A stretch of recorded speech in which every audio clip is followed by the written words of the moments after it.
In today's video we take a look at the last episode of The Ones Who Live. I like the way Rick acted like he cared about saving the world, the way Okafor talked about it. The only ones who believed it were Thawne and Okafor. Meanwhile, Michonne had made her way through security and into the building. I've never seen anyone climb a tree that fast before, but okay, Michonne found the Jadis file that had the information about Alexandria and her relationship with Rick. And in Michonne, at the moment I saw Michonne find it, even she thought she was just making it up, but from her expression, it didn't look like it. Behind Michonne, we see a photo of Jadis meeting Gabrielle. I wouldn't be surprised if she killed him there. There was a lot of fighting in this episode, so it was good to see Rick and Michonne in action again, especially when Michonne was at Jadis's place. The CRM soldier knocked on her door, so Michonne killed that scene. Then we have Rick and Beale tells him that everything's going to change. Rick could have done it by touching the sword and making the promise, and then Rick would have killed Beale.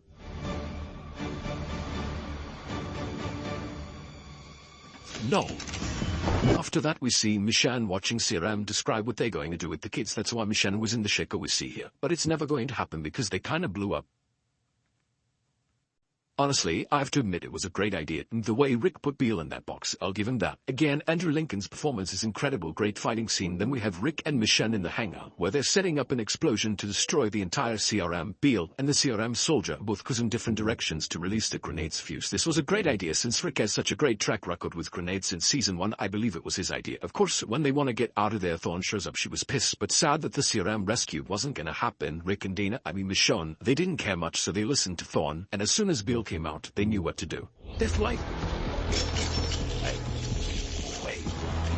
And then CRM exploded. AMC seems to like explosions a lot on The Walking Dead. Almost every episode something exploded. Interesting, after the explosion the same guest that was in episode 2 showed up. As Michonne walked with Nat and the others, that extended the meeting with Rick by 1 year. Thank you, CRM. What I really liked was that I expected Rick to fight Thawne, but in the end it was Michonne, so thank God she won. Well, Michonne was fighting Thawne, Rick was fighting walkers. Again, the experience with the grenade, he was very close to getting hurt. Luckily he was safe by the walkers. After that they said goodbye to Thawne, who apparently died from the stabbing and the gas, so it wasn't a very pleasant death. And the final scene, which I honestly didn't expect to happen, Rick was reunited with his kid's niece, ending at the end of The Ones Who Live. But I want to discuss what happens next, because when Rick and Michonne came back, Rick's story is still not over. He has to be seen with Daryl, which is what every fan of The Walking Dead wants to see. But what makes sense to us now is that what was speculated about is now clear, that as Daryl was talking to Carol, she eventually said Rick came back, which confirmed his return on The Ones Who Live. AMC has released a teaser for season 2 of Daryl Dixon's Book of Carol, so it's clear what season 2 will be about. Carol will go looking for Daryl to tell him that Rick is back, and then they will return home from France. I don't really know what's going to happen with Ed City, because a lot of people also want to see a reunion with Negan and Rick. We know there's supposed to be a second season, but it's probably going to be Maggie versus Negan. But the main thing is that we finally got what we've been waiting for. From what I've noticed, a lot of people don't like Archie very much because he had like 10 sentences in the entirety of The Walking Dead. Then again, he's still a kid, so it's obvious he doesn't talk much. And when Rick saw Judith, it was so beautifully emotional, it made almost everyone cry. So I'm glad they put it all together, especially Andrew and Denai, because they were mainly figuring out how they wanted to end the Rook Michonne story. And for Denai to write the 4th episode, you gotta hand it to her. She wrote it perfectly. Most of them expected to see each other and go home right away. But as we could see, Rick liked the CRM, and he didn't want to go home with Michonne. And the best part was when Michonne mentioned to Rick that they have a son, and Rick's reaction was, so what? He's almost 8.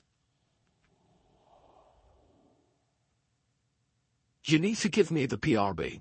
It would be insane if Rick decided to look for Daryl and go to France. What would Michonne's reaction be after she brought him back home after all these years, and he'd go right back out again? I'm sure she wouldn't agree, but like I said, that's what we all want, a Rick and Daryl reunion. There's supposed to be The Walking Dead crossovers. After all the spin-offs, there's a lot of catching up to do, because even Morgan has decided to look for Rick, so we'll definitely see him. But when would he show up in Dead City? That's my guess, because Daryl is in France and wouldn't get there by chance, so it's possible. But I think Morgan with Maggie and Negan would be more interesting than Daryl. There would be more disagreements. Plus, Maggie and Negan will go after each other. So what if Morgan runs into one of them and he's on the good side or the bad side? But I'm glad Morgan's going to fit back into the world of The Walking Dead. It's good to see OG characters back. Let's go back to The Ones Who Live as Rick reunites with his family with CRM helicopters in the background. It's probably the stock they brought back from the CRM center. But the question now is, will there be a season 2 of The Ones Who Live? Yes, Rick reunited with his family, but it's still a half-open ending. On the Instagram of the actress who plays Judith Grimes, Kaylee Fleming, she posted a photo and video of them together, and it looks like they're having a picnic. But most importantly, Rick has a spare arm, but is an exact replica of what's in the comic, are a reference for a future T-Zone, or the opening scene to the second season. It could be deleted scenes, but I don't know, and I'm sure she didn't put it in there without realizing it, so this is very interesting. I hope it's connected to something. And if that were the case, it would have some kind of connection that Rick would have the same hand as in the comics. That must mean something, right? Let me know what you think in the comments. It's a shame that Thorne, or especially Bill, were the characters to sort of encompass the story. I don't think this CRM base was the only one. What if it's like Negan, that Hilltop knew about the base, and they thought Negan was there, or that's what everyone said, but they didn't know, and after that it turned out to be probably the biggest group of bad guys on The Walking Dead. So what if something more about CRM or someone bigger than Bill shows up in future spin-offs? Because if they wanted to change the world, it takes a lot of people, and yes, it was said that there would be important leaders at the briefing. The scene we saw at the beginning of episode 5, Gabriel showed up and he saw the CRM helicopters, so now it would make sense that those are the helicopters we saw when Rick reunited with his family. And I want to add something about RJ. There's a lot of talk about how RJ is an actor, Anthony Azzo. A lot of people complain about his acting, that he laughs in most of the episodes where he plays, or when he has to say something he says it without soul. I agree that they should definitely fix it in the future if they still want to include the actor in a future series where he will play, but the comments that are being written about him are pretty inappropriate and nasty about him. He doesn't deserve that. They also say if AMC replaced Scar with this, they made a mistake and other things. Let's hope he gets fixed, but please don't write such nasty things about him. I almost forgot to mention to Deez, her character most people didn't like. Well, everyone, the way she played it was also great. Her death was pretty sad because after she got bitten by a walker, she went back to the old Jedis from The Walking Dead.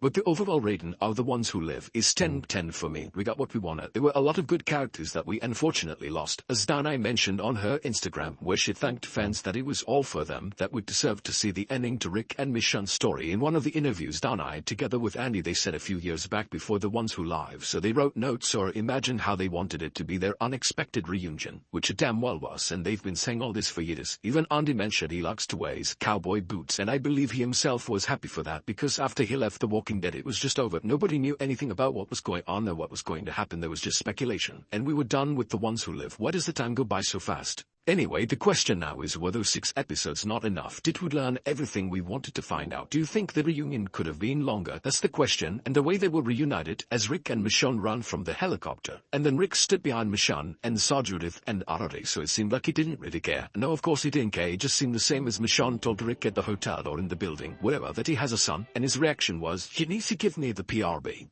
But we did get to see that reunion. People's reaction is great. Everyone had exactly the same, I suppose. And I really want to thank Andrew Lincoln for coming back as Rick Grimes and giving us back the feel of the show. Because this confirms that Rick is just The Walking Dead I wasn't bored at all, like with season 11. So great job by the cast. Even one fan, I think he lived or was near New Jersey, so he could see the filming with his own eyes. And he sent me a lot of shots, so thank you very much for that. It was great to see Rick in action like that again. I hope to see something like this in the future. So let me know in the comments what you think of The Ones Who Live. If you also felt like rewatching The Walking Dead for the first time, geez, what I'd give to rewatch it for the first time. You can definitely expect more videos regarding The Walking Dead world, and I want to add a big thank you to Scott Gimple, because what we saw on The Ones Who Live was exactly what we needed to see. Reunion, let me know in the comments what you think of the last episode. Give a like, subscribe, and see you on the next video.